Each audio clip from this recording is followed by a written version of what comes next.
Gas সংকটে চরম ভোগান্তিতে পড়েছে সাধারণ মানুষ। পাম্প থেকে শুরু করে বাসাবাড়ি, গ্যাসের সংকটে দুর্ভোগ যেন পিছু ছাড়ছে না কারো। সিএনজি পাম্পগুলোর সামনে ঝুলছে গ্যাস নেই এমন সাইনবোর্ড। কোথাও গ্যাস পাওয়া গেলেও ঘন্টার পর ঘন্টা দীর্ঘ লাইনে অপেক্ষা করতে হচ্ছে চালকদের। তো এখন বর্তমানে অবস্থা খুব ভয়াবহ। আমরা সকাল 5টার দিকে দাঁড়াইছিলাম, গেছে কালকে সকাল 5টায় দাঁড়ায় আপনার রাত্রে 11টা বাজে গ্যাস পাইছি গাবতলী থেকে। ভাড়ায় চালিত গাড়ির চালকদের কষ্টটা যেন আরো বেশি। একদিন গ্যাস পাওয়া যাচ্ছে তো পরের দিন আবারও গ্যাসের জন্য ট্রিপ বন্ধ রাখতে হচ্ছে। দেশের বর্তমান ব্যাংকিং পরিস্থিতি নিয়ে দুশ্চিন্তায় আছেন? প্রতিটি বিনিয়োগ এখানে পরিকল্পিত, বাস্তব এবং নিরাপদ। কল করুন বা হোয়াটসঅ্যাপ করুন স্ক্রিনে দেয়া নাম্বারে। এতে আয় কমে যাচ্ছে, কিন্তু গাড়ির খরচ ও সংসারের ব্যয় ঠিকই চালিয়ে যেতে হচ্ছে। দীর্ঘদিন ধরে এমন পরিস্থিতিতে দুঃখ কষ্টে দিন কাটছে তাদের।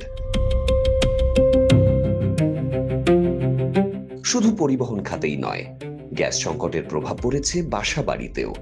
অনেক এলাকায় চুলায় গ্যাসের চাপ এতটাই কম যে মোমবাতির আগুনের চেয়েও কম করে জ্বলছে। ফলে একবেলা রান্না করে সেই খাবার দিয়েই দিনের বাকি সময় পার করছে অনেক পরিবার। নিম্নবিত্ত পরিবারের অনেকেই বাধ্য হয়ে মাটির চুলায় লাকড়ি দিয়ে রান্না করছেন, আর মধ্যবিত্ত পরিবারগুলো অতিরিক্ত খরচ করে ইলেকট্রিক চুলা কিংবা গ্যাস সিলিন্ডার কিনে বিকল্পভাবে রান্নার ব্যবস্থা করছেন। অর্থাৎ গ্যাসের এই সংকটে নিম্নবিত্ত থেকে মধ্যবিত্ত কেউই রেহাই পাচ্ছেন না। প্রতিদিনের রান্না থেকে শুরু করে জীবিকা সবকিছুতেই তৈরি হয়েছে অনিশ্চয়তা।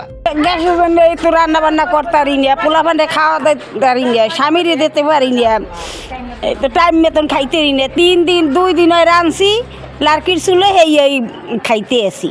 কিনলে আনা লাগে 5 টাকা 8 টাকা কেজি, হেয়া দিয়ে তারপর লার্কির দিয়ে ভাত রান্ধি। একবেলা রান্ধা 2 বেলা 3 বেলা খাওয়ান লাগে, পচা জায়গা। আমরা কথা বলেছি ভুক্তভোগী বেশ কয়েকজন মানুষের সাথে। তাদের ভাষ্য, কয়েক মাস ধরে গ্যাসের সংকট থাকলেও সাম্প্রতিক সময়ে ভোগান্তি আরো বেড়েছে। প্রশ্ন উঠেছে, এই সংকটের সমাধান কবে হবে? কবে স্বাভাবিক হবে পাম্পের গ্যাস সরবরাহ? আর কবে স্বস্তি ফিরবে বাসাবাড়ির চুলায়? গ্যাস সংকটের দ্রুত সমাধান চান ভুক্তভোগী সাধারণ মানুষ।